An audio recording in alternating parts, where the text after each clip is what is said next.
If someone had told me a few tulips could cost me $500, I would have laughed. But that was before I met Karen Holbrook, the self-appointed queen of our neighborhood HOA. She didn't just enforce rules. She worshipped them, and the day she decided my flowers were an act of rebellion, she unknowingly planted the seed of her own downfall. Maplewood Grove was a picture-perfect suburb, the kind of place real estate agents bragged about.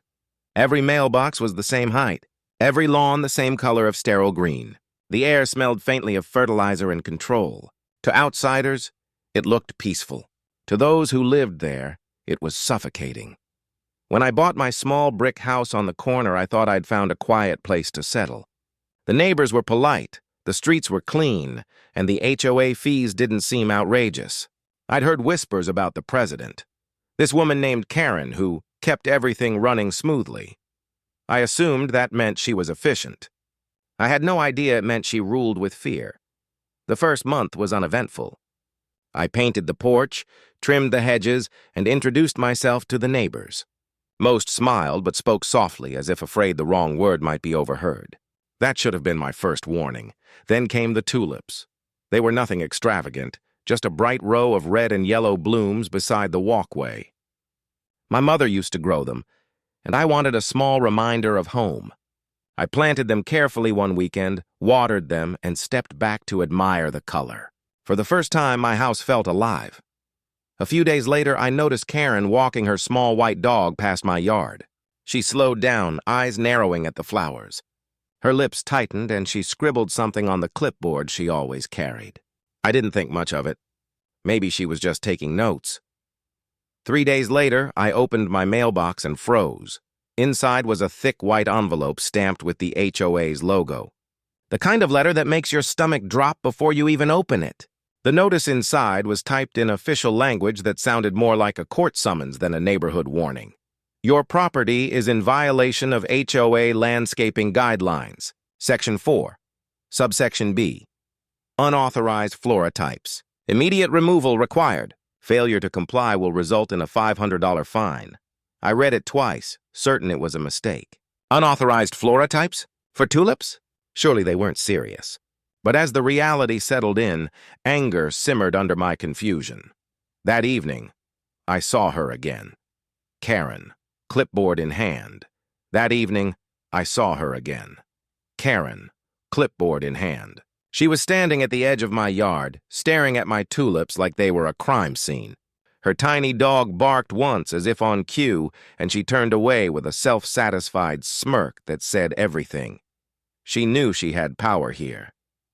The next morning, another letter arrived. This one shorter, harsher. Failure to comply will result in immediate penalties. There was no signature, just her name typed neatly at the bottom. Karen Holbrook, HOA President. That was the moment I realized this wasn't about flowers. It was about control. I could have ignored it. I could have pulled the tulips out, paid the fine, and moved on. But something about that smug tone, the arrogance of it, lit a fire in me. This woman thought she could dictate every inch of my property, every ounce of color that didn't fit her bland version of perfection. I decided right then, if she wanted a fight, I'd give her one. Still, I needed to understand her game. So I played along, at least for now. I paid the fine, filed the receipt, and watched. Over the next few weeks, I began to notice how deep her obsession went. Every night around 6 p.m., she walked the same route, dog trotting behind her, clipboard in hand. She would pause in front of every house, jot something down, and occasionally snap photos. Her neighbors pretended not to see her, but I could tell they were terrified of ending up on her list. She fined one man for improper bin, storage, another for unapproved porch, furniture. She even sent a letter to a retired couple because their mailbox flag was the wrong shade of red. It was insanity, a quiet dictatorship wrapped in the polite smile of suburban order, and now she had me in her sights. The turning point came a week later during an HOA meeting. I went out of curiosity and sat quietly in the back. The room was filled with that strange tension you only find when people are forced to pretend they like each other. Karen stood at the front, voice sharp and rehearsed, her posture perfectly straight. She didn't mention me by name, not directly, But when she began talking about non-compliant residents introducing unauthorized vegetation, everyone's eyes shifted toward me. She smiled slightly as if she enjoyed the public humiliation. She called my flowers a disruption to the visual harmony of Maplewood Grove. I stayed silent. But inside, something hardened. That night, after everyone went home, I sat on my porch staring at the tulips under the streetlight. They were beautiful, alive, something real in a place that had forgotten what beauty looked like. And I decided then that I wouldn't just defend them. I'd expand them, but not recklessly. No, if Karen loved her rules so much, I'd use those rules against her. I found my old copy of the HOA handbook and read it cover to cover. Every clause, every bylaw, every paragraph of vague, pretentious wording. It was written to confuse, not to clarify. But buried inside were phrases that could be interpreted in more than one way. Tiny cracks in her fortress. Section 3. Subsection D. Natural landscaping encouraged if compliant with local ordinances. Section 4. Subsection F. Flora that contributes to ecological health of the environment is permitted with discretion. That last phrase, with discretion, was my key. It didn't say whose discretion. It didn't give Karen any legal power to define it. That meant I could. I stayed up past midnight drafting my plan. Not just to challenge her, but to expose how fragile her authority really was. I researched city laws, local environmental programs, and something called the Urban Biodiversity Initiative, which encouraged residents to create pollinator-friendly gardens. Everything I found built my case. By morning, my fear was gone. I wasn't just a homeowner anymore. I was about to become her worst nightmare. The next week, I began the transformation quietly. A few new flower beds, some creeping ivy near the mailbox, a row of ferns along the porch. Nothing dramatic yet. I made sure every addition fell neatly under the umbrella of eco-friendly landscaping. Predictably, another notice appeared.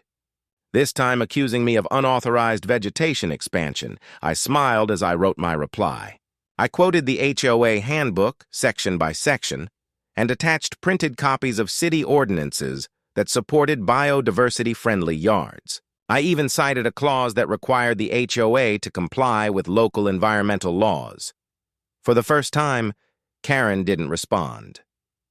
Days passed, then weeks, and gradually neighbors started noticing. My little patch of color had become the prettiest spot on the street. People slowed down as they walked by. Children stopped to point at butterflies fluttering around the flowers. Even the stiffest residents, the ones who once lived in fear of Karen's clipboard, began smiling again. And Karen? She kept her distance. I saw her a few times, watching from across the street, her expression tight, calculating. She was losing control, and she knew it, but this wasn't victory. Not yet. This was just the beginning, because as I stood in my yard, surrounded by color, a single thought took root in my mind. If she wanted uniformity, I'd give her chaos. Not the kind that broke rules, the kind that rewrote them. What started as a small rebellion with tulips was about to become something much bigger, something alive, something unstoppable. I wasn't just planting flowers anymore. I was planting the end of her empire. By the time summer arrived, my little act of defiance had evolved into something much bigger. What started with a few tulips had become a movement, one that would shake the entire foundation of Maplewood Grove. Karen Holbrook, the iron-fisted HOA president, had built her reputation on control. But control only works when people fear you. And for the first time in years, that fear was starting to fade. My yard had become a small paradise. Where once there was sterile, lifeless grass, there was now a lush carpet of green. Native moss, creeping thyme, and tiny wildflowers stretched across the ground, softening the sharp lines of conformity. The breeze carried the faint scent of mint and honeysuckle. Bees drifted lazily between blossoms. Birds perched on the fence, singing into the quiet mornings. It wasn't chaos, it was life. Real, natural, unapologetic life. And I made sure every inch of it was legal. Through weeks of late-night research, I'd discovered something called the Urban Biodiversity Act, a local ordinance designed to protect residents who created eco-friendly yards for pollinators and wildlife. That law was my shield. It didn't just allow gardens like mine, it encouraged them. So I began documenting everything. I kept a file of plant receipts, photographs, and inspection notes. I even contacted the city's environmental office and got an official letter confirming my property as a certified biodiversity zone. When Karen struck next, and I knew she would, I'd be ready. Sure enough, she couldn't resist for long. One afternoon, as I watered the ferns near the porch, I spotted her again. Same clipboard, same perfectly pressed white blouse. She stood at the edge of my driveway, pretending to check something on her phone while snapping photos. Her dog yapped twice before she turned and walked away without a word. 2 days later, another envelope appeared in my mailbox. This one was thicker. It accused me of creating an unapproved landscape that negatively impacts the neighborhood's visual. Consistency. The letter demanded I return the yard to its original HOA-compliant condition within 14 days or face escalating fines. But this time, I didn't feel anger. I felt calm because I was about to flip her own system against her. I crafted my reply like a legal weapon. Attached to it were documents from the city's environmental department, copies of the Urban Biodiversity Act, and signed proof that my project was recognized as eco-beneficial. I even added one of her own HOA clauses, the one that stated members must comply with all municipal environmental laws. She couldn't argue without breaking her own rules. When she realized that, I imagine it burned. Weeks passed, and the silence from her side was deafening. She didn't send another letter. She didn't make another inspection. But I saw her car pass my house more often, slow and deliberate, as if she was searching for something new to use against me. Meanwhile, the neighborhood began to change. Neighbors who had once kept their lawns trimmed to perfection started asking questions. "How did you get away with it?" They'd whisper, half fearful, half curious. I told them the truth. You don't have to fear her anymore. The next week, the Petersons across the street planted lavender. The Thompsons added a row of sunflowers near their fence. Then Mrs. Aguilar, a quiet widow at the end of the block, turned her patch of dry grass into a small vegetable garden, and just like that, 1 yard became 3. Then 5. Then 10. Maplewood Grove was slowly transforming, the once uniform lawns now blooming with color. It was as if nature itself had decided to rebel, and Karen hated it. She tried to regain control the only way she knew how: intimidation. She sent a neighborhood-wide notice claiming wild gardens were leading to pest infestations and attracting rodents. But her accusations fell flat. The residents had seen the truth with their own eyes. Butterflies, not pests. Bees, not swarms. Birds, not threats. Then came her last desperate attempt. She called an emergency HOA meeting, the first in years. The notice arrived folded neatly on every doorstep. Attendance mandatory. Discussion: property compliance and community standards. The evening of the meeting, the community center buzzed with tension. I took a seat near the back, the same spot I'd chosen during my first meeting months ago. But this time, the air felt different. People weren't whispering in fear anymore. They were waiting, watching. Karen walked in like a general inspecting a defeated army. She stood behind the podium, shoulders squared, clipboard ready. Her voice trembled slightly as she spoke. "Residents," she began, "our neighborhood is losing its identity. These unregulated gardens are destroying the clean image that once defined Maplewood Grove." She went on for several minutes, repeating the same phrases she'd used for years. Property values, visual harmony, community order. But the crowd wasn't nodding this time. They were restless, impatient. When she finished, one of the residents, a retired man named Thomas, stood up from the front row. His voice was calm but firm. He said, "My wife and I planted roses this spring. You fined us last year for a bird bath, but now the city says we can have them. So who are we supposed to listen to? You or the law?" Karen froze. Her face tightened, her lips twitching as she tried to find words. Then another voice, and another. One by one, the people she'd ruled through fear began to speak. They talked about her harassment, her unreasonable fines, her constant surveillance. The more they spoke, the smaller she seemed behind that podium. And then it happened. Someone proposed a vote, a motion to remove her from office. For years, Karen had used the rules as weapons, but now, the same bylaws she loved were being turned against her. According to Section 8, subsection A, any HOA president could be removed with a 2/3 majority. The vote was swift. Hands went up across the room, one after another. Even some of her loyal board members hesitated before finally raising theirs. When the count ended, Karen had lost. The room fell silent except for the faint hum of the ceiling fan. She stood there frozen, eyes darting across faces that no longer feared her. Without a word, she gathered her clipboard and left. No one stopped her. That night, Maplewood Grove felt lighter. The air smelled different, fresher, freer. The next morning, residents came outside not to fear letters, but to plant tulips, lavender, jasmine, and for the first time since moving there, I felt a sense of belonging. Karen's empire had fallen, undone not by anger or chaos, but by life itself. But as peaceful as it seemed, I knew her story wasn't over, because people like Karen don't disappear. They wait. They plot. And before long, I'd discovered that the jungle I'd built would serve one final purpose: to expose her for good. For a while, peace returned to Maplewood Grove. Karen was gone, and the neighborhood was finally free. The air felt lighter, the people warmer. Laughter replaced whispers. The sound of sprinklers was joined by the hum of bees and the rustle of tall grass. Every morning, sunlight filtered through new canopies of color. Roses, tulips, hydrangeas, and ferns swaying gently where once there had only been sterile perfection. But deep down, I knew it wouldn't last, because people like Karen don't know how to let go of control. They don't rest. They rebuild. 2 months after her removal, rumors began to spread. Someone had filed a complaint with the county's zoning board. The report claimed that unauthorized vegetation was blocking drainage paths and attracting potential hazards. No one needed to guess who wrote it.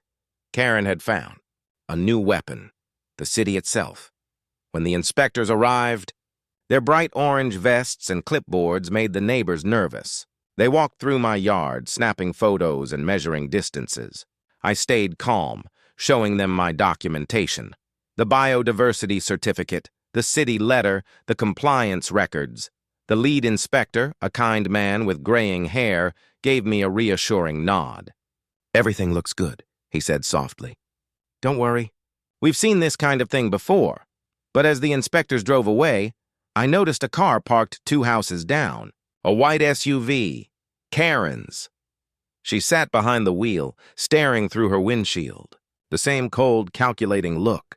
And in that moment, I realized this wasn't just about flowers anymore. It was personal. That night, I made a decision.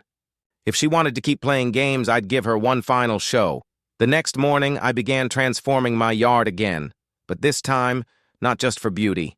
I turned it into something symbolic. Something unstoppable. I built small wooden trellises that arched over my walkway like gateways. I planted climbing ivy that reached for the fences, shading the ground with deep emerald leaves. In the corners, I placed small ponds with lilies, letting frogs settle naturally. The air filled with the sound of chirping, croaking, and the constant hum of life. What once looked like a garden now resembled a living jungle. A wild oasis in the middle of suburban order, and people loved it. Local photographers stopped by to take pictures. Children from nearby streets came to watch butterflies. A small article even appeared in the local paper calling it the Miracle Garden of Maplewood Grove. But one person didn't love it: Karen. She started lurking again, but this time she wasn't alone. A few of her old HOA loyalists had gathered around her. I could see them whispering at the end of the street, their faces twisted in disapproval. They filed yet another complaint, this time claiming my garden was reducing neighborhood property values. It was ironic. The very gardens she'd mocked were now raising the community's profile. Realtors had started using my street as a selling point. Eco-friendly neighborhood, pollinator-friendly zone. But Karen's bitterness blinded her. The next week, she made her biggest mistake yet. Late one night, under the glow of a street lamp, I saw movement through my front window. Shadows among the ferns. I grabbed my phone and started recording quietly. The security lights flickered. And there she was. Karen Holbrook, trespassing on my property. She was tearing down one of the small wooden signs I'd placed, the one that read, "Protected Native Habitat." She yanked at it until the post splintered. Then she stomped into the flowers, trampling over the tulips she'd once fined me for. It was all caught on camera. The next morning, I submitted the footage to the police and filed a report for trespassing and vandalism. Then, I sent a copy to the local newspaper that had covered my garden weeks earlier. By the following evening, the headline read, "Former HOA president caught damaging eco-friendly garden." The photos spread like wildfire. The same neighbors who once feared her now watched in disbelief. Some laughed, others shook their heads. But one thing was certain. Her reputation was finished. Within days, the city fined her over $1,200 for property damage and trespassing. Her house, once pristine, became a symbol of irony, a decaying monument to pride and pettiness. The lush, vibrant world outside her window now served as a daily reminder of everything she had lost, and she could do nothing about it because my garden wasn't just legal, it was protected by law. I had turned her obsession with rules into her downfall. Months passed, and Maplewood Grove continued to flourish.